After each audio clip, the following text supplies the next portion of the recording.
Pues el pueblo de Madarcos era un pueblo ganadero y vivíamos del ganado y del campo. Teníamos que sembrar, si queríamos comer garbanzos, teníamos que sembrar garbanzos porque no había perras, ¿eh? Si querías comer patatas, tenías que sembrarlas, excavarlas, regarlas, estar toda la noche regando, cuidando el agua en Roble Gordo. Y tenías que ir 3 horas antes o 4 para que el agua te llegara. Luego ya venías y de pastor, con las ovejas, arando con las vacas y segando, trillando, haciendo los deberes del campo. Todo eso, la vida nuestra. Entonces, luego llegó el momento de que ya pues, te fuiste a la mili y aquí no había vida, éramos ya demasiados, no podías sobrevivir y es cuando te fuiste a Madrid. A mí es que el pueblo me ha encantado siempre, la colaboración que ha habido, la gente que nos hemos convivido mucho, nos hemos ayudado mucho, no te puedo decir nada más que eso, así que muchas gracias por venir a Madarcos y encantados de que vengáis por aquí y os llevéis cosas agradables y nada más. Bienvenidos a Madarcos.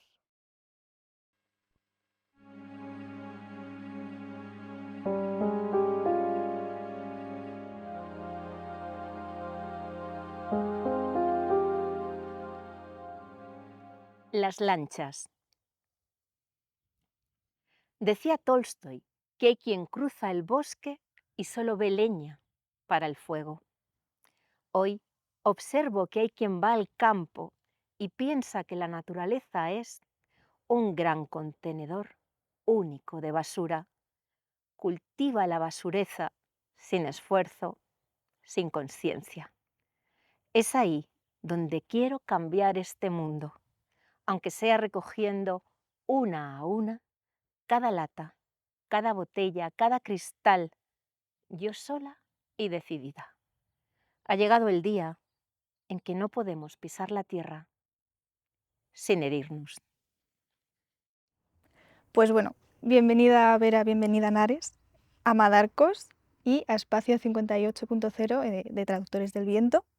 Así que bueno, para empezar un poquillo, quería preguntaros, o bueno, quizá a lo mejor reformulo un poco la pregunta de quiénes sois y un poco también pues por saber cuando os hacen esta pregunta qué es lo primero que os viene a la cabeza y a lo mejor qué es lo que descartáis, porque supongo que dependiendo del contexto pues quizás sois una persona o sois otra, no sé qué es lo que os sugiere esa pregunta, que es como la principal. Sí, quiénes somos, de dónde venimos y a dónde vamos. Efectivamente. Bueno, para mí es una pregunta que ahora me la hago muchas veces porque bueno, he tenido una lesión grave y estoy empezando a salir de nuevo. Estoy empezando a volver a incorporarme, a encontrarme con la Vera que dejé antes de los accidentes y tengo claro que soy poeta. Y es verdad que me ha afectado porque me quedé como muda. Hubo un momento, o sea, he escrito 2 libros en este periodo, pero una vez que ya los entregué y tal, me sentí que no podía hablar. Era como un instrumento, como un violín, cuando le cambias de sitio, si la temperatura no es la adecuada, pues pierde, ¿no? Pierde esa capacidad de volver a emitir sonido. Y de alguna manera estoy empezando a reencontrarme. No sé quién soy. Para mí, yo antes era una poeta escénica, es decir, que me encanta estar en comunicación con el público y creo que la poesía tiene que salir del libro, que el inicio de la poesía era en un escenario. Los libros han sido el vehículo, el formato, para que podamos poder acceder a lo que ocurrió en Grecia, ¿no? De alguna manera yo me vinculo mucho siempre con el teatro, con lo griego. Me parece que es algo como muy sagrado y muy delicado. Y siempre me conecto con eso. Entonces yo ahora voy a comprobar cuando recite, cuando vea las miradas, la escucha, si sigo siendo y cómo soy, porque no lo sé. O sea, uno puede pensar, pero otra cosa es lo que una hace y cómo está. Entonces, pues lo vamos a ir adivinando en esta sesión para empezar. Joder, pues encantadísima de ver qué surge de todo ello. Claro que sí. Claro. ¿Y tú? Yo estoy bastante de acuerdo con la línea de pensamiento de Vera. Creo que contestar a quién soy es difícil. Mm, Tomo prestadas palabras de otras, por ejemplo, de Chantal Maillard cuando dice soy en tránsito, ¿no? Bueno, pues soy lo que soy en este momento. Trato de no hacerme tanto esa pregunta. Me pregunto más qué vas a hacer, qué estás haciendo, qué, qué ves, ese tipo de cosas. Claro, Y ya, quizá es más cambio que una cosa más estable a lo mejor. no, claro, es que somos un poco en movimiento, ¿no? Entonces, en ese sentido, em, no soy muy amiga como de ponerme etiquetas. Ujú. Eh, sí que hay una cosa en el idioma que me gusta mucho y es que en español somos nuestro nombre. Y eso sí que es algo con lo que reflexiono mucho. En español decimos soy, en mi caso, Nares Montero, ¿no? En inglés no, dicen mi nombre es. Y eso cambia completamente la percepción de lo que cada uno piensa de sí mismo. Ujú. Además es curioso porque en castellano tenemos el verbo ser y el verbo estar, porque Mm. muchas veces es cómo estás cada mañana, ¿no? Y es curioso también porque la palabra poesía viene del griego poiesis y lo que decían era que es la capacidad de crear a partir de algo que no existe. Entonces, frente a con lo que estaba contando Nares, ¿no? De cada día no quiero tener como una etiqueta limitadora. El tener esa posibilidad de seguir siendo cosas distintas y sorprendernos con la vida, ¿no? Porque venimos de una época en la que hemos estado muy encerrados y yo creo que todos de alguna manera tenemos que hacer el ejercicio de contrastar quiénes somos ahora, porque hemos tenido una época un poco diferente a todas las imaginables, ¿no? Mm. Entonces, cómo estamos y esa potencialidad del ser, yo creo que es en tránsito y hay que experimentar. Y si se puede experimentar en lo colectivo, en la comunidad, yo creo que para mí es mucho más interesante. Pues completamente. Yo no sé si un poco con lo que has dicho de que piensas más quizá en lo que estás haciendo ahora y en el momento en ese proceso, no sé si tenéis así como un proceso o un proyecto en el que estéis ahora de decir, pues ahora mismo estoy como más en este camino o en tránsito hacia este lugar. No sé si tenéis algo más concreto en ese sentido. O sea, sí, todo el rato y no.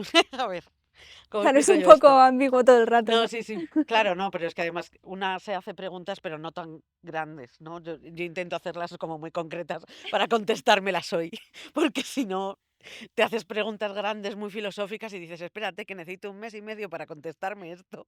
Y lo mismo, hay cosas del día a día que te piden como respuestas ya más prácticas, más rápidas.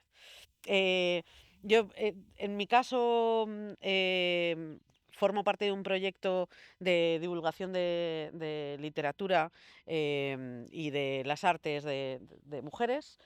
Y entonces casi toda mi acción va centrada en eso, en hacer divulgación y en enseñar y acompañar a otras personas en su proceso creativo, a través de la poesía y del arte. Entonces, cuando me pregunto qué vas a hacer hoy, es qué vas a hacer hoy. O sea, hoy qué te toca hacer. Hoy es una presentación, hoy es una charla, hoy es un taller. Mm. Y si estoy en lo que estoy, no me da tiempo a preguntarme quién soy. En todo caso, lo has hecho bien, lo has hecho mal. mm, Tienes cosas que aprender de esto que has hecho. Un poco más, ¿no?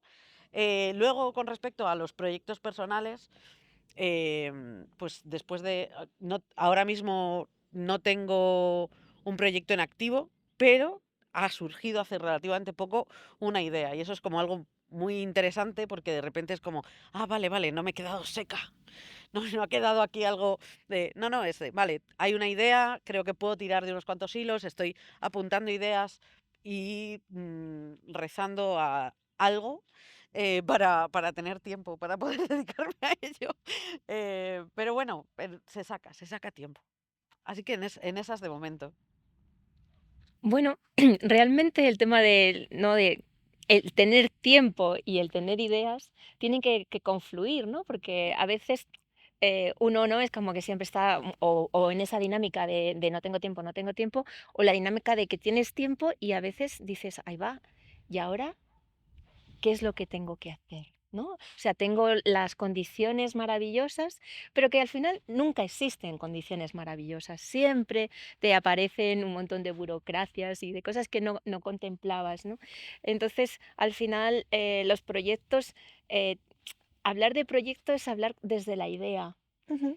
Y yo, por ejemplo, muchas veces, muchos de mis proyectos surgen de mi corazón, ¿no? De mi estado anímico, de cómo, o sea, porque para mí la poesía muchas veces me viene, ¿no? Es decir, por ejemplo, mis libros, pues uno, el primero, La naranja entera, era un libro que era como percepciones que me venían a mí de como antiguo, de algo que yo iba canalizando y que estaba mucho moviéndome y sin embargo me venían como unos ecos, pues de cosas, no sé si míticas, pero eran cosas que no terminaba de entender y que curiosamente ahora también tienen mucho más sentido que cuando las escribía. El segundo libro, básicamente, es una escucha. Yo entré en el gimnasio de los rotos, primero estaba como escuchando. ¿Qué es lo que está pasando? Estamos en el siglo XX, este siglo XX, o sea, perdón, en el siglo XXI y me sonaba a siglo XX. Es como, no hay nada que nos diferencie de lo anterior. Y estaba observando y observaba mucho la precariedad laboral y de repente entré en el gimnasio de los rotos. Y lo que hice fue escuchar a todas esas personas que estaban conmigo. Ujú. En ese poemario hay como 2 poemas que hacen referencia a mí Ujú. como rota, pero el resto son las historias de estas personas. Tuve la suerte, la gran suerte, de que la gente se abría. Yo estaba en disposición de escucha y venían y me contaban su vida. Y yo a partir de ahí escribía los poemas. Por eso es un poemario coral, que hay como, porque dice la gente, pero ¿por qué hablas de un tren en Suiza y no de aquí de Vallecas? Es que la persona que me contó su historia vivía en Zúrich para trabajar en un pequeño pueblo. Que esa historia se puede, es universal, porque todos vivimos en un sitio y vamos a trabajar a otro y entramos en una rueda que nos saca, ¿no?, de nuestro centro. Y esa era la escucha. Sin embargo, en el siguiente libro, que es el último, Como la nieve el fuego, yo estaba en un pueblo y estaba feliz porque siempre he estado buscando un pueblo, porque me conectan las montañas, me conectan los árboles. Y de repente era un ojo, era observación. Y estaba observando los árboles, estaba observando qué es lo que pasó con Filomena, con... Entonces, al final, cuando tu proyecto correlaciona con emociones, necesitas estar afuera, o yo necesito estar afuera. De alguna manera, mi proyecto no quiero que sea el de una persona que está dentro de una casa limitada porque no puede andar. Entonces ahora estoy buscando ese proyecto, pero también estoy buscando esa emoción, ese corazón en el que yo pueda volver a decidir con qué sentido me quedo, porque soy muy sensorial. Ujú. Entonces estoy en búsqueda, curiosamente, como no me salía la voz poética, estoy empezando a escribir relato. Digo, bueno, bienvenido sea el relato. Si es la manera que tengo de recuperar, porque sí que tengo claro que que los textos me definen, que es mi manera de volver a estar en el mundo, ¿no? Pues allá que voy con el relato. Pero bueno, es un proceso de búsqueda. La creación no siempre está en el resultado final libro, no siempre es tan concreta, ¿no? O por lo menos yo no soy capaz de escribir un libro y otro libro como si fuera una máquina de hacer morcillas, no, es otra cosa. Claro, es un proceso quizá como más expresivo, interior. Yo no sé si vosotras desde el principio os llamó la poesía o es un proceso como más que surge de pronto, porque me parece como súper específico la poesía de que al final es como, yo no sé si vosotras habéis tenido como esa formación de que a lo mejor bebíais mucho de poesía, a lo mejor en vuestra casa, o... pero claro, a mí me llama la atención porque a mí, por ejemplo, no es algo que me hayan como transmitido muchísimo y llegar a la poesía me parece como más complejo que a otras disciplinas como literarias. Sí, Entonces, no, es completamente. Yo creo que no, que la poesía ahora mismo no está eh, no es accesible, no está tan cerca. Eh, de hecho, la poesía no está siquiera casi en nuestro vocabulario. Sí que está, de alguna manera está, pero yo recuerdo a mis abuelos soltando coplillas, dichos, haciendo poemitas, no sé, y cosas constantemente, ¿no? Y ahora eso no sucede y se tiene que estudiar en el colegio de una determinada manera, que eso hace muchas veces que te alejes. Sin embargo, es un arte que todos hemos escrito un poema alguna vez, siendo muy pequeños o siendo adolescentes o luego ya siendo adultos. Es verdad que es más raro, que sin, pero de pequeños o de adolescentes hemos escrito algún poema. Entonces eso a mí me parece que sí que es algo que nos une, porque no solo es una cuestión de oralidad, es de música, es de un montón de cosas así. En mi caso, yo quería ser artista. O sea, yo estaba en modo artista. Yo quería lo que fuera, artista, lo que fuera. Y no, jamás me planteé la poesía. Cuando luego ya apareció, pues en la adolescencia apareció y yo me puse 7 peinetas una detrás de otra y dije, bueno, viva el drama, viva la poesía, lo más grandilocuente, lo más pretenciosa, pues adolescente, que pues, en fin. Eh, y entonces yo me desahogaba y era feliz con eso, pero nunca me lo llegué a tomar en serio. Y cuando ya pues llegué a los 26, una cosa así, y de repente volví a reencontrarme con ella, de repente fue como, ups, anda, mira, esto, ay, ¿qué ha pasado? Y yo leía poesía, no era una loca de la poesía, pero sí, leía poesía y fue como, bueno, pues muy bien. Pero empecé a escribir y empecé a escribir fatal, horriblemente mal, con todos los clichés, todos los lugares comunes, toda la cosa, todo eso. Pero de repente me abrió un camino que yo nunca me había planteado y que no podía no seguir. O sea, no era, tampoco es que yo fuera de, no, no, es que ahora estoy muy comprometido. No, no, era como, es que, es que puedo hacerlo. Y cuando lo hago, la gente me escucha. Y, y me siento bien haciéndolo. Y me siento bien cuando Y es de, a ver, no da de comer. Te tienes que buscar la satisfacción por otro lado. Eh, yo no soy especialista de nada en mi vida, pero por el proyecto en el que trabajo, con Ediciones Deliciosas, me he especializado más, lo digo de verdad con todas las eh, cautelas posibles, en la poesía escrita por mujeres, porque en la punta del pensamiento siempre hay algún poeta hombre que maravilloso que nos viene a la cabeza, pero no pasa tanto con las mujeres. Y era como, "Buah, a ver qué ha pasado, cuál es la tradición en España, en otros países, ¿no? De mujeres poetas, de qué hablan, ¿es universal o no es universal? ¿Cuáles son sus temas? ¿Cuáles son sus formas, ¿no? Creo que el arte y la poesía, principalmente, en mi caso, va de la búsqueda de la forma. Eh, cuando pienso en el fondo de algo, es el fondo de esa forma. Es, siempre decimos, ¿no? Ay, importa cómo decimos las cosas.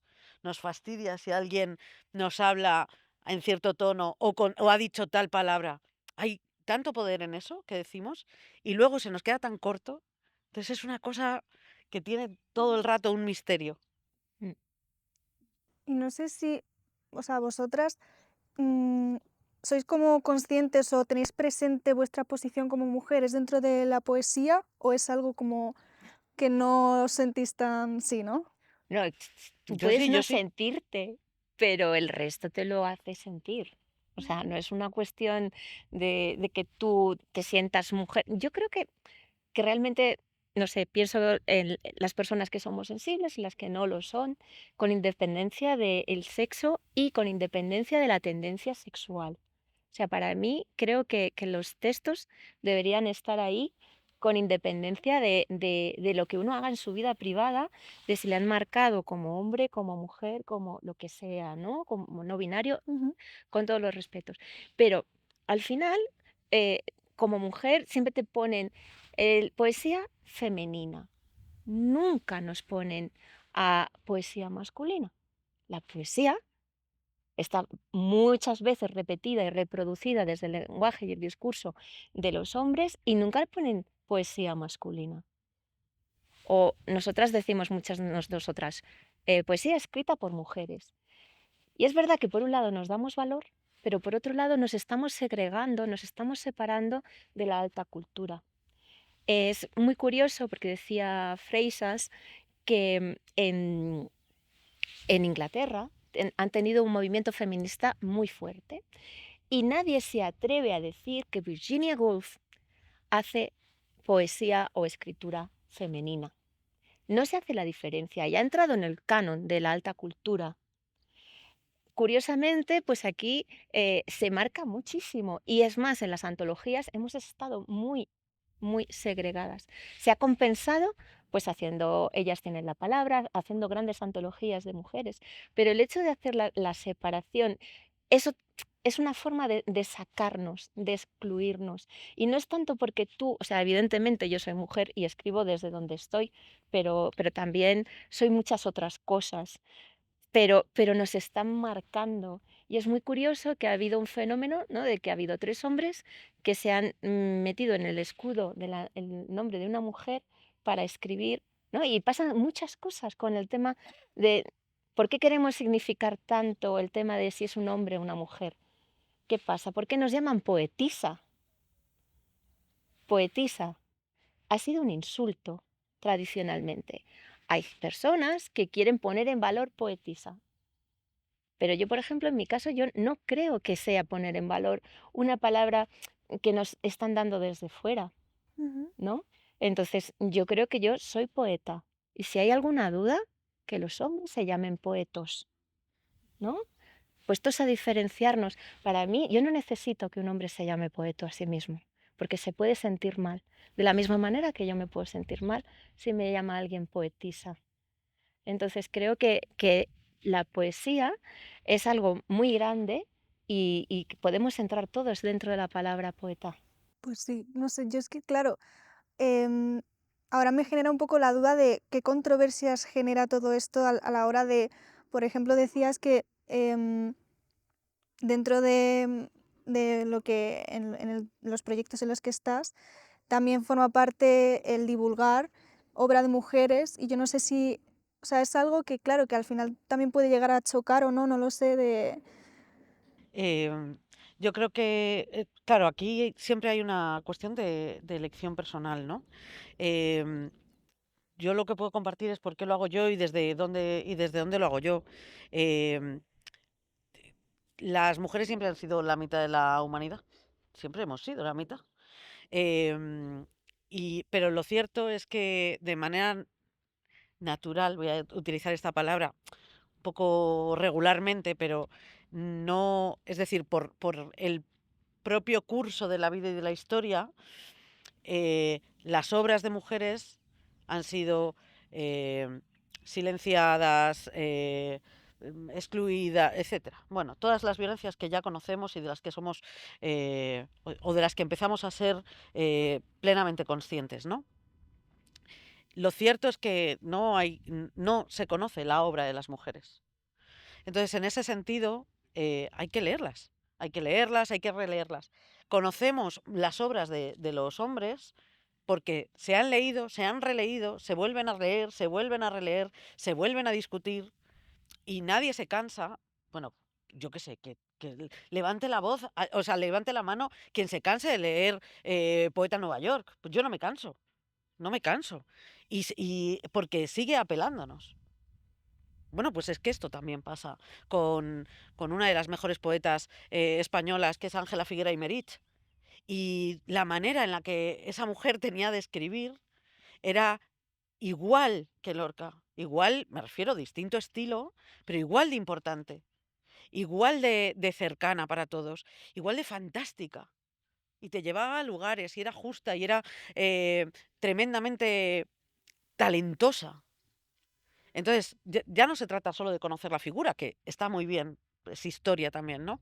Pero conocer su obra es de una riqueza que creo que no nos debemos perder.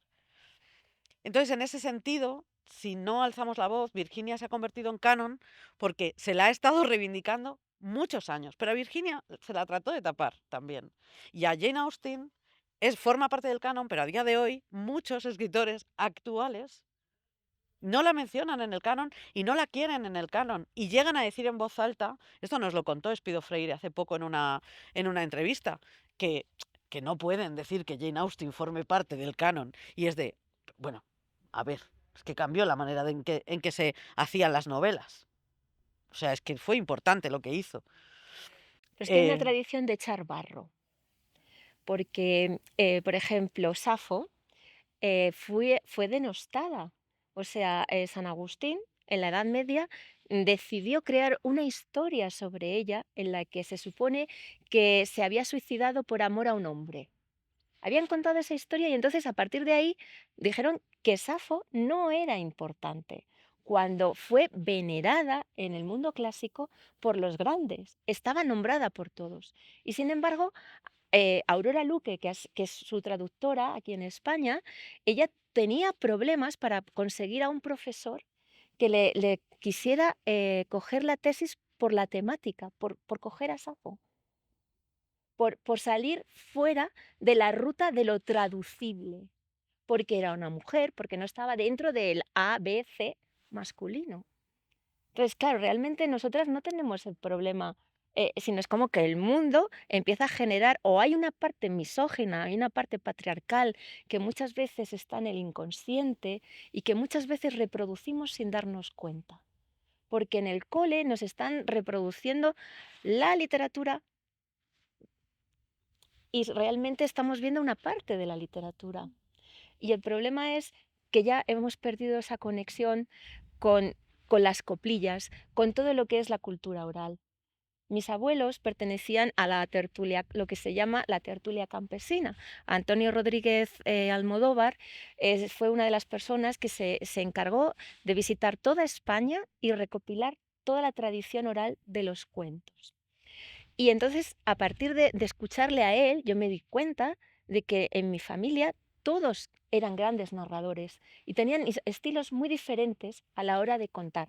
Pero siempre las tertulias después de comer, siempre uno contaba historia de la guerra, era como muy historiador, el otro gran conocedor de la naturaleza, de todos los animales, del tiempo, ¿no? Cada uno tenía como su saber estar, su sabiduría, y ellos sabían escribir y leer, pero hicieron grandes esfuerzos y porque realmente dentro de la República había habido progreso para que en los pueblos se aprendiera a leer y a escribir. Pero lo que realmente les enseñó la vida fue esos cuentos. ¿Por qué surge un cuento?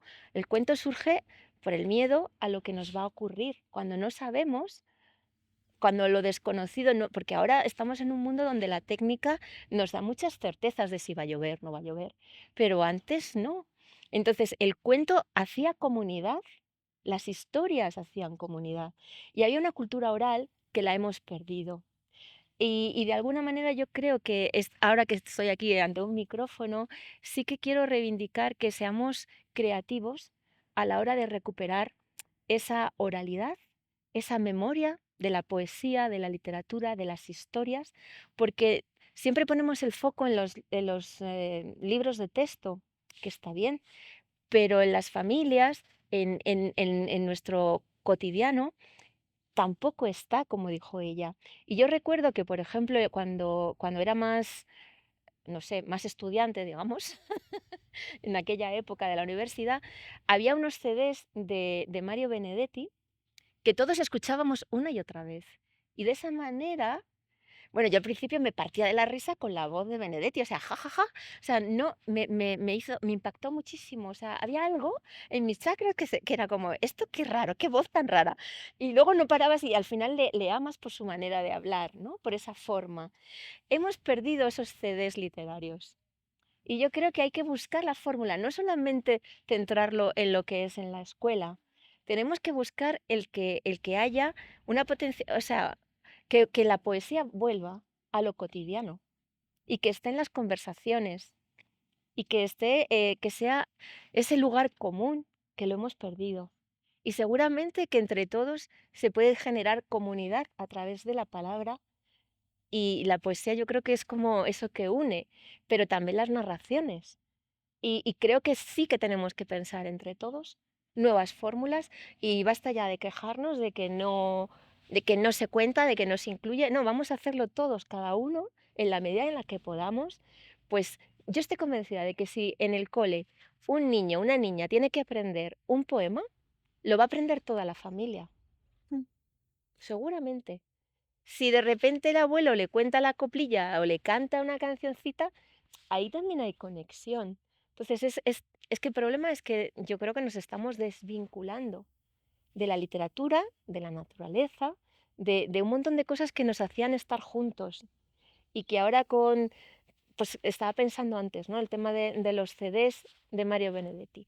Ahora cada uno tiene su grabación y ha pagado por el iTunes, por el Spotify, de algo muy concreto. Hemos perdido el imaginario poético.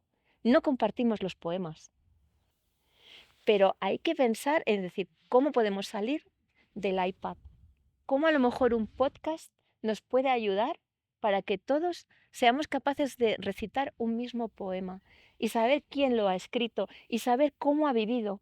Porque cuando se habla de las biografías de nuestras, no es como hemos estudiado esto, estos son nuestros libros, ¿no? El rollo aquel que había que estudiar para el examen de COU.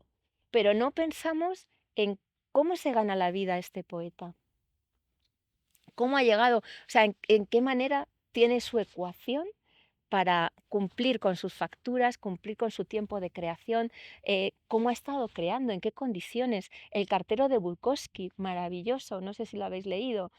Pues el cartero de Bukowski es un cartero que está oprimido a tope y mientras está tan oprimido y está alcoholizado, pues escribe la obra del cartero, que es una maravilla, ¿no? O sea que realmente tampoco es tan necesario tener esas condiciones en algodones de tener tanto tiempo, pero tenemos que empezar a vernos las caras, a escucharnos y a hacer que la poesía entre con la ensalada, con el pan, que esté ahí como si fuera un vaso de leche.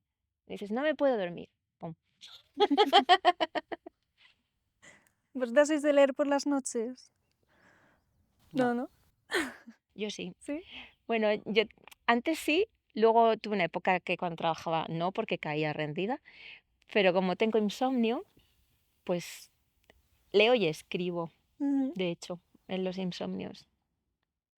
Yo mira, justo me he acordado que cuando, o sea, porque yo he podido leer un poemario, o sea, tuyo y tuyo, me he leído el de como La nieve, el fuego y Venero, y me llamaba la atención que como de alguna forma ambas teníais como una especie de un dejar rastro de la cotidianidad, o al menos es lo que a mí me generaba esa impresión. En tu caso, Vera, es como que dejabas las fechas, por ejemplo, de los poemas, y en tu caso, Nares, veía como también dejabas los nombres de personas que te inspiraban, ¿no? En el escribir. Y no sé si me podrías como contar un poco de dónde surge esa dejar rastro más allá del meramente escribir, ¿no? No sé, me llamaba la atención. Claro. Em, sí, esa es una de las claves del poemario, ¿no? Antes lo he comentado cuando con la pregunta de quién eres, ¿no? Es de, pues lo del nombre es una pequeña obsesión. em, y entonces en Venero una de las cosas de las que va a estar, que están todo el rato son, son los nombres. Es el nombre propio, es el nombre de los demás. Yo considero que, a ver, que cada persona que tenemos en nuestra vida cerca son, son lugares que habitamos y son incluso oráculos, ¿no? Hay una cosa, esto del oráculo suena como muy así, pero yo soy eminentemente práctica. Me refiero a oráculos porque todos somos capaces de bendecir y maldecir. Entonces, de repente, lo que alguien te ha dicho en un momento dado de tu vida te va a marcar para siempre.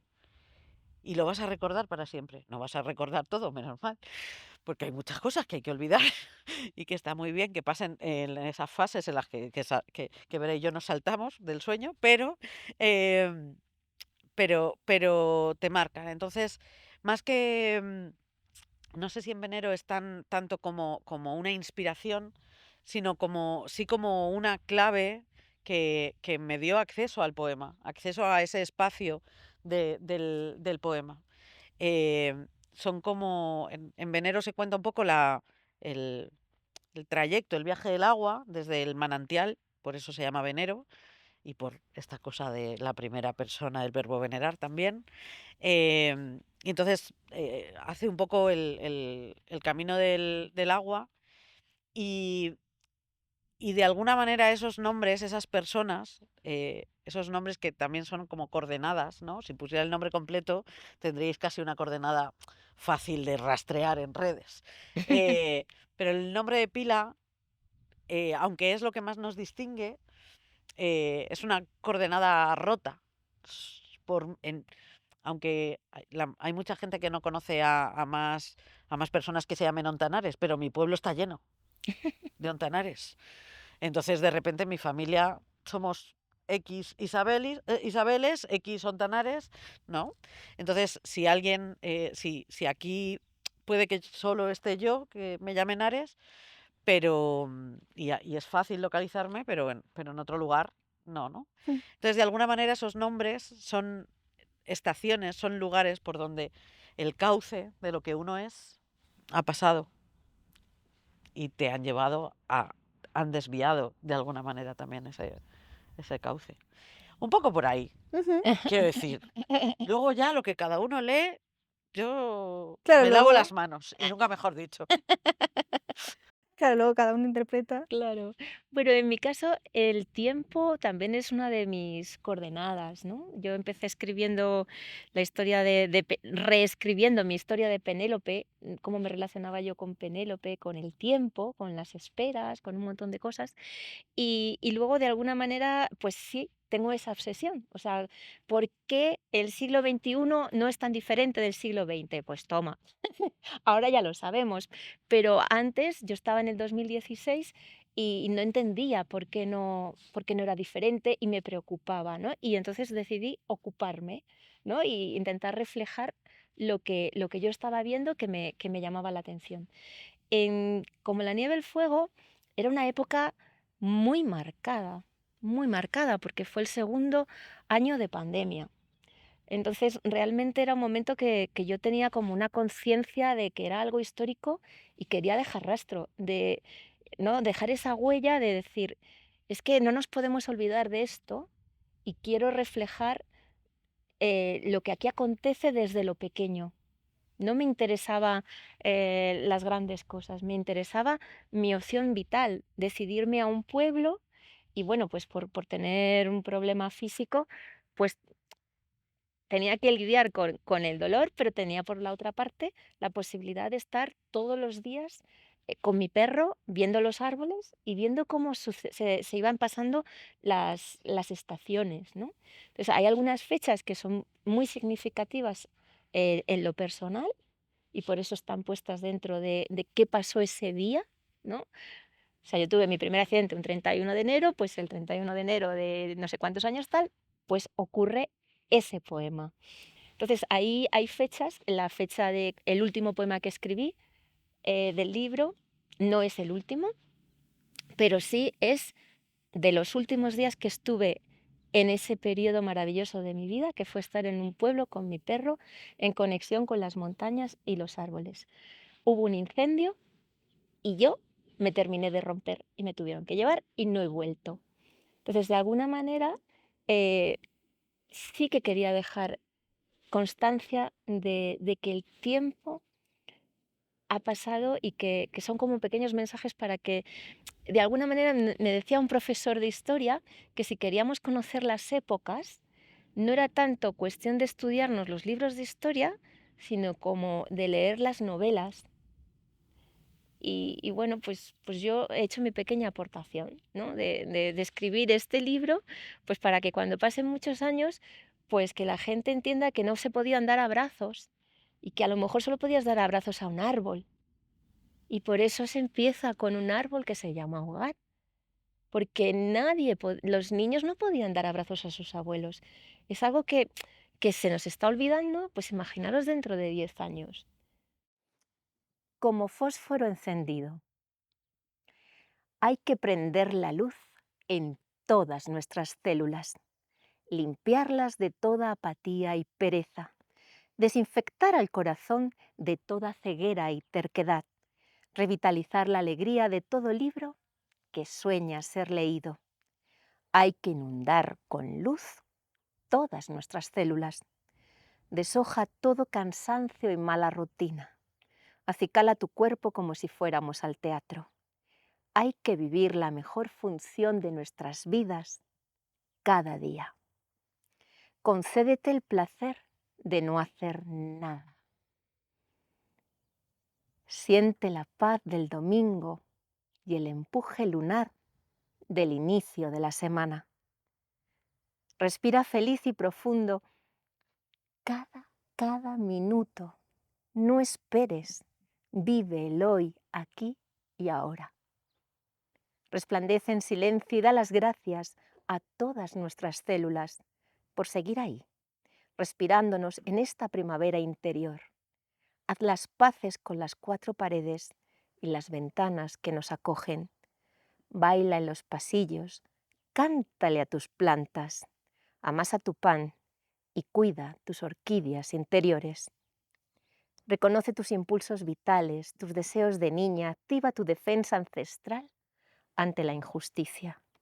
Nombra los pequeños gestos que te caracterizan. Desata los malos vientos y tormentas para que vuelen en globo hasta el sol. Suelta. Desintegra los viejos y caducos patrones ahora. Recuerda, reconoce que la inmunidad colectiva comienza dándole luz a todas nuestras células. Desprende luz como fósforo encendido. Es esa nuestra gran corona protectora. Qué curioso. No sé, es que me llamaba mucho la atención, ¿no? La forma de eso, de como de dejar ese rastro, porque claro, al final tú, o sea, la gente que lo lee pues no lo ha escrito, entonces de alguna forma es como que te ancla también a la persona que está detrás de que lo escribe, no sé, me parecía curioso. Y luego también, bueno, o sea, llegado a este punto, claro, me surge la curiosidad de, habéis venido juntas por el mismo camino, pero intuyo que vuestros caminos no se han juntado desde el principio. Y no sé, que me da curiosidad de qué os conocéis, cómo ha sido. La poesía, amiga, la poesía. Ah, Reúne a las gentes. Esto es como al que le gusta cualquier otra cosa, que se encuentra con gente que también, ¿no? Nos conocimos en bares de poesía, veníamos justo hablándolo en el coche y estábamos ahí uy, pues no me acuerdo de cuál fue el primer momento. Bueno, pues nos conocimos hace muchos años en bares de poesía de Madrid y luego la vida nos fue reuniendo pues en más presentaciones, en casa de un amigo común, etcétera, y eso confluye pues en conversaciones y eso, y en compartir pues lo que te gusta, lo que te apasiona. Antes cuando tú decías lo de la poesía, lo de lo cotidiano, claro, hay una cosa que se me ha encendido así un poco y escuchando también a Vera, que era esta idea, hay como todo el rato una idea de que la poesía debe ser lo sublime. Pero es que la poesía está todo el rato está accionando. Y yo creo que el poeta solo tiene que tratar de estar lo más atento posible para ver si la ve. Pero pasa en casa todo el rato. Pasa en los animales, pasa en cualquier sitio si pones la mirada. No es algo que dependa solo del poeta. Ujú. Em, entonces, en ese sentido, si no miras lo cotidiano, te vas a perder la poesía, porque lo sublime es lo que pasa ahora, ¿no? Y en uno de esos ahora nos conocimos. sí. Qué bonito me ha quedado. Ni Ay, que sí, fuera poeta. sí. Además, una hora nocturno, ¿no? Que es como que ahora ya no existe ese espacio-tiempo. O yo al menos ya no lo vivo, ¿no? O sea, probablemente a lo mejor haya otra generación de poetas que Ay, estén viviendo lo que hemos vivido, pero nosotras confluimos en el espacio y en el tiempo y en la noche, ¿no? Fundamentalmente, o en una jornada de vermús poéticos y tal, nos hemos encontrado en encuentros que además era como, cualquier excusa era buena para un encuentro poético. Nos uníamos a todas las causas sociales, médicas, reivindicativas que te puedas imaginar. Hubo una confluencia de creatividades donde mucha gente estábamos en la misma frecuencia.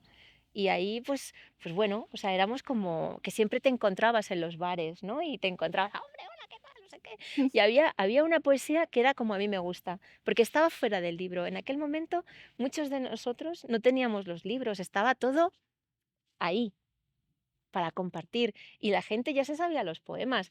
No te digo yo que los supiéramos repetir, pero era como, ay, no sé cuántos, ¿no? Y además siempre, pues cada uno le vas poniendo como un titulito. Ay, lee este, lee el otro, lee el de Natalia, lee el de Patatín, lee el de no sé cuántos, ¿no? Y bueno, yo creo que ahora, yo no sé tú, yo ya no estoy tanto metida ahí, pero entiendo que habrá otra generación que lo esté viviendo de una manera muy parecida. A su manera. Entiendo, o bueno, sí, Es no lo lo bueno del desconozco, transcurso de la vida, cada uno claro, va como puede. sí, Cómo va. Pero sí, a mí me consta que hay mucha gente joven, que hay una cantera de gente, no solo en los bares, escribiendo, recitando, en los festivales, en un montón de sitios, y que además vienen muy potentes y muy fuertes. Entonces, de repente, eh, tenemos la tendencia como a leer lo que ya se ha escrito, lo que ya está tremendamente consolidado, y eso es fantástico. Pero se están haciendo unas cosas frescas, sorprendentes, que te dejan con la boca abierta, eh, que, que, mm, que verdaderamente se permiten un juego con el lenguaje fuera de convenciones, que es descarado bueno, pues muy nutritivo, ¿no? Y creo que no hay que perderse eso. Es verdad que la vida, las circunstancias, esto lo sabemos, lo hemos hablado un montón de veces, te hace, ¿ves? Ya no vamos tanto a los bares, o no de la misma manera, em, pero hay toda una cantera fantástica, claro. fantástica.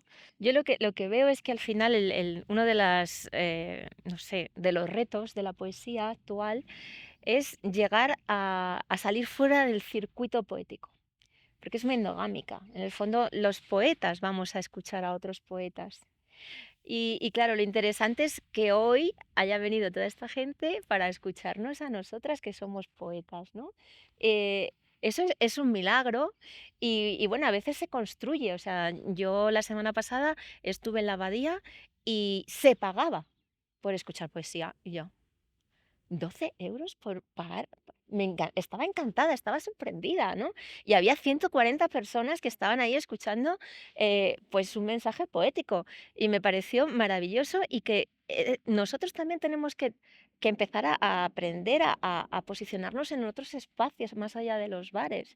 ¿Y cómo podemos conseguir que la poesía, que es tan fresca, tan renovadora, tan diferente a la que está estática en los libros, pueda llegar a las personas que a lo mejor piensan que no les gusta la poesía? Yo decía, yo no quiero, esto de la poesía yo no quiero, no me gusta. Yo, o sea, yo decía que no me gustaba, que, no sé. Y nos cambiaron de profesor, porque iba a talleres cuando tenía 17 años, y la profesora dijo, yo tampoco soy poeta. Monsecano, ¿no? Y decía, yo tampoco soy poeta, pero bueno, pues si hay que hacer poesía, pues vamos a indagar. Y claro, al final, pues luego me pasaron cosas, murió mi padre y ahí está la poesía. Cuando te fracturas de alguna manera, muchas veces aparece la poesía cuando la necesitas. Tú no eres poeta porque tú dices, hoy voy a escribir un poema. Eso es como que no funciona. Pero de repente tú estás en un momento y te dice la poesía, oye, que vengo. Y no te pregunta, y te abre la puerta y ya, y llegó. También se puede ir, pero es así, ¿no? Entonces lo interesante es, yo creo que sería, para mí sería como un sueño el, el conseguir que la población recupere ese contacto con todas estas cosas que se están haciendo. ¿Y se os ocurre alguna forma como de recuperar? Porque también yo me he quedado también un poco anclada cuando hablábamos antes de lo de la transmisión oral y demás, y siento que también está como vinculado a la poesía en el sentido de que quizá la poesía en sus inicios era como más de recitar, ¿no? Y de transmitir poemas de uno a otro. Yo no sé cómo se puede recuperar eso, si hay Haciendo esto. alguna... O Ujú. sea, haciendo. No, tampoco hay un punto como. Hay artes que necesitan escenarios, hay otras que necesitan lienzos, y hay otras que necesitan un grupo de gente reunidas con ganas de compartir cosas, poemas, canciones. No hace falta mucho más. Que se- facilitar espacios como este, en el que de repente estamos hablando de la creación, sea poética o sea de cualquier otro tipo de creación, ¿no? Y estar dispuestos a que además haya como un camino de ida y vuelta, que, que nosotras os podamos recitar es un gran privilegio, pero es que si vosotras nos recitáis a nosotros, es que es un regalo increíble. O sea, porque al final es una de estas cosas que somos, ¿no? Lo hacemos, somos, nos miramos en los poemas, nos reflejamos en ellos y de repente es como, pues, y lo hacemos con las canciones y lo hacemos, pues, bueno, yo creo que haciendo este tipo de cosas está muy bien. Y ya si las hacemos más habitualmente, pues ya genial todavía, muchísimo mejor, vaya. Bueno, yo creo que, mira, el tema de la música ayuda mucho. O sea, por ejemplo, Serrat hizo un excelente trabajo y nos ha puesto a la mano los poemas de Machado, de Miguel Hernández, ¿no? De alguna manera, no sé por qué en España somos más capaces de recordar una canción que un poema. Ent- Pero eso pasa en todas En partes. todas las partes, sí, sí, Entre pero, España pero, solo. pero ¿cuánta gente lee poesía más allá de los poetas? Pero ¿cuánta gente lee? Bueno, estamos ahí. Pero bueno, que sí, a mí, si la música es un buen medio, me parece importante. Claro que sí. Si yo echo de menos ese CD y ya no puedo tener el CD en el coche, pues a lo mejor el formato podcast puede estar bien, porque claro, yo he estado reflexionando estos días, ¿no? Del tema de los libros. Antes todo el mundo sabía nuestros poemas porque nadie tenía libro, pero cuando llegaron los libros, luego la gente no compraba el libro. Con lo cual, si no compras el libro y yo no voy al bar, tampoco vas a saber cuál es mi poema. Entonces, al final, si es como una cuestión extraña, porque claro, si tú piensas que el poeta es un oficio, dices, ¿y dónde? ¿No? Porque está muy bien que regalemos nuestros poemas, que unamos a la gente, pero claro, si tú quieres que sea tu oficio, y regalas todo eso, es un poco, hay unos problemas prácticos, ¿no? Pero es verdad que a lo mejor, yo no lo sé, o sea, yo me gusta hablar de energías, pero las monetarizaciones están ahí como un problema sin resolver. Y por otra parte, es el tema de quiero que los demás conozcan la poesía. Y en España, pues no hay cultura de pagar por un poema o por un libro de poesía, ¿no? Somos más de novela eh, y de cañas. Ante una caña y un libro, muchas veces, una caña a lo mejor no sé, Muchas pero si es veces un no, mojito, muchas veces no gana la caña, ya te digo vamos. yo, casi siempre. Claro, entonces si tenemos el formato libro como el formato, no funciona, no funciona. Entonces, a lo mejor algo más auditivo, es verdad que estamos en una sociedad donde no hay tiempo, que sí que se aprovechan esos espacios en el coche o de transición, ¿no? Que vas con el perro, que vas con los cascos. Algo habrá que hacer. Creo que tendremos que pensar teniendo en cuenta la sociedad en la que, cómo estamos ahora. Y yo creo que el libro, a mí me encanta, ¿eh? Y yo soy de libros, pero no es no está funcionando. Todo esto que estás comentando me parece importantísimo porque generando espacios así empezamos a hacer la cultura de valorar lo que hacemos, de valorar eh, a los autores de andar por casa, no al que sale en la tele como superventas, que también, ¿eh? Oye, que se lo ha currado también, oye, todo muy bien, pero que igual que en que en el resto de oficios hay toda una base trabajadora que está haciendo culturas para el barrio, para, en proyectos pequeños, con o sin apoyo. Y al final es eso, bueno, que existan estos dos espacios ya empieza a fomentar. Luego ya, si todos, como ha dicho Vera antes, vamos poniendo nuestro granito de arena, pues los cambios bruscos y grandes no se producen y cuando se producen suelen ser violentos. Los cambios hay que hacerlos poquito a poco, entre todos. Y con suerte serán buenos. Con suerte y voluntad. Sobre todo. Eso es trabajar un proceso. Claro. Y yo creo que tenemos que aprender a generar nuestros propios procesos y, como ella dice, todo suma. O sea, porque el tema de la pandemia, lo primero que dijo el Ministerio de Cultura es como los actores, la cultura que espere a las ayudas, ¿no? Enseguida se lanzaron esas ayudas a la hostelería. Dijeron, los artistas que esperen. Y sin embargo, pues no podíamos ir a tomar la caña, que bueno, ya en cuanto que pudimos fuimos a por la caña. Pero estuvimos viendo vídeos del Ballet Nacional, estuvimos viendo, Estábamos haciendo nuestros propios vídeos y regalando nuestro propio trabajo nos todo el hicimos rato. poetas de Y guardia lo y hicimos todos, además. hacíamos Ahí todos poesía nos por convertimos en teléfono, artistas. todo. Pero en ese mismo momento el Circo del Sol quebró, cuando sus mismos vídeos nos ayudaban a sostener ese cotidiano. O sea, es algo que realmente creo que la reflexión está desde todos los ángulos y que desde las instituciones deberían ser mucho más flexibles y más cercanos para apoyarnos en compañía. O sea, no mándame el ticket, que no sé cuántos, que esto no me encaja, ¿no? O sea, realmente hay muchos frenos.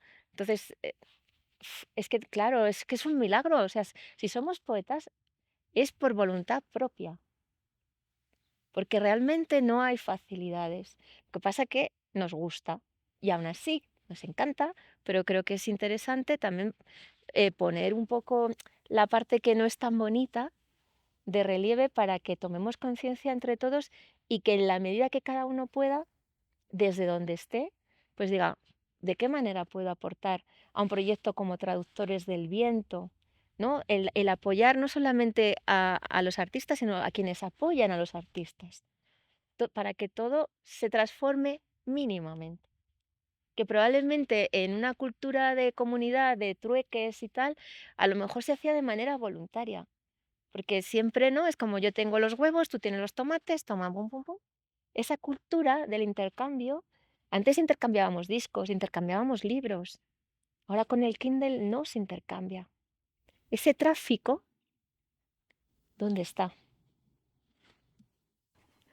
Y luego me venía así un poco a la mente el título del poemario de Gimnasio de los Rotos, Ujú. y no sé si de alguna forma veis en la poesía como ese gimnasio de los rotos, así como en términos metafóricos. No sé, me parece como que al final la poesía, como lo que hablabais antes de que hay poesía en lo cotidiano, ¿no? Y que cualquiera también ha escrito un poema en algún momento de su vida. O sea, ¿en qué momentos escribís vosotras, por ejemplo? No sé. Claro, la creación tiene muchas cosas maravillosas y beneficiosas y tiene una parte terapéutica tremenda. Creo que lo del gimnasio de los rotos, bueno, verás, te puedo hablar mucho mejor del proyecto y de todo eso porque lo ha reflexionado un montón. Pero yo creo que todos venimos rotos de base en la poesía y fuera de la poesía. Todos tenemos alguna esquirla, alguna cosita ahí que raspa, o a nosotros o a los demás, y la mayor parte de las veces en ambos sentidos, ¿no? Entonces, cualquier trabajo creativo tiene algo tremendamente terapéutico porque te ancla al presente, porque te obliga a mirar, a la escucha, a la observación interna, a la resolución de problemas y de repente te conoces y te reconoces y te vuelves a conectar contigo, ¿no? Entonces, en ese sentido, pues es la poesía, ya te digo yo que estamos todos traumaditos, eh, unos más, otros menos. Bueno, ahí ya esto es como una lotería, cuestión de suerte. Y yo en mi caso es que he de decir que casi todo lo que he escrito hasta ahora, no, todo lo que he escrito hasta ahora, ha sido, el motor probablemente ha sido el dolor. Em, porque el crear también tiene esta cosa de también muy terapéutica, que es la transformación. O sea, transformar esto que me ha sucedido, que me duele, en algo bello, en algo que no duela tanto, en algo de lo que pueda hablar, ¿no? Esto lo hace el sentido del humor, lo hace... O sea, somos creativos para muchísimas cosas. Entonces, creo que esa capacidad nos mueve a muchos ya en la adolescencia, con todas las peinetas puestas, a ponernos delante de un papel, un lienzo, un lo que sea, eh, y, y, mm, y si ese es tu motor, ahora yo tengo colegas que su motor yo qué sé, tengo colegas o no colegas, que me encantaría que fueran colegas. Mary Oliver, su motor no es el dolor, es precisamente la observación de la naturaleza. Hay miles de motores más, ¿no?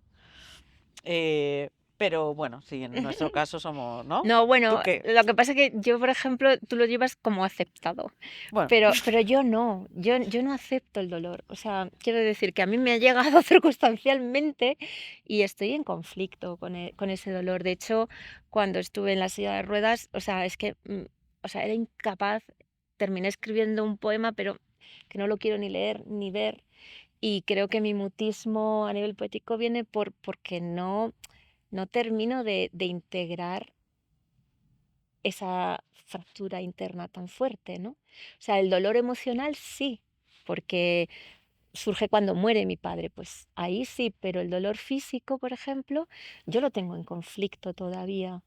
Y bueno, pues evidentemente todos nos hemos roto de alguna manera y, y al final lo bueno que tiene la poesía es que ayuda a sanar, pero aunque no quiera ser terapéutica. O sea, yo me he negado, de alguna manera, creo, esa parte terapéutica cuando he estado en este proceso. No quería escribir todas esas cosas tan de desde dentro, porque para mí vivir y escribir se comunican. O sea, si yo escribo, lo que escribo tiene mucha fuerza y me da la vida. Entonces es como, tiene tanta intensidad. Si yo soy incapaz de mirar el nombre de mi padre escrito en la lápida. Se murió hace 24 años. No soy capaz de leerlo porque el hecho de leer ese nombre me lleva a una realidad que yo no quiero. Para mí, él está en otro lugar, está de otras maneras, ¿no? Entonces, ¿cómo nos organizamos? Pues si te llega el dolor, pues te puede ayudar, pero no sé, como que hay algo ahí que a mí me saca de mi centro, ese gimnasio de los rotos. No quería estar del todo presente, lo estoy, pero es algo que yo noto que hay una diferencia entre tu manera de escribir con respecto al dolor, como la que pueda tener María García Zambrano, y la mía, ¿no? Que no y que la mía es que está muy trabada, porque es una casilla en la que nadie la ha elegido, nadie, pero yo no la llevo bien. Es que claro, es que el dolor no se lleva bien, te lo digo. O sea, luego una puede, puede hacérsela, puede hacérsela dura o lo que sea, pero chicas, no, hay determinadas circunstancias que son muy difíciles de Claro. aceptar. Sí, por eso el último libro, ¿no? Yo dije, necesito hacer un libro amable. Y además pensaba en la gente, en las personas, ¿no? Decía, es que con lo que estamos teniendo, no quiero hacer poesía experimental. Por ejemplo, en el género hay cosas que son experimentales. Y yo sé que para un lector que no... Dije, no, tiene que ser un libro sencillo. Quiero que sea un libro que acoja, que esté ahí ese abrazo que no nos lo podemos dar. Entonces quise salir de ahí. qué interesante, la verdad. Yo, bueno, antes de terminar y de daros las gracias por esta conversación, quería leer una frase de un poema tuyo, Nares, que es que lo tenía aquí escrito y como hemos hablado también de estas cosas, pues me parece como bonito para terminar, que es que el contar historias es azul verano y siempre hace brisa. Y me gusta mucho. Y bueno, que muchas gracias por contar vuestras historias y seguir contando otras y pues por este rato que hemos pasado. Gracias a vosotros, de Sí, verdad. a vosotros. Gracias a vosotros Un también. placer. Muchas gracias por estar hasta aquí. Quemar significa borrar el nombre, matar al hijo, aniquilar el símbolo o hacer de los ciervos cordiales percheros y guardar el insecto en la garganta para disimular el sollozo, arrastrando el peso de palabras meteóricas. Contar historias es azul verano y siempre hace brisa. En abril comienzan los incendios. Las mujeres se alejan envueltas en la sal que sobró del frío y brillan huyendo, despavoridas y mudas, reliquias de pavesas en el aire. Quemar significa mirar sin llorar, salvar lo que puedas.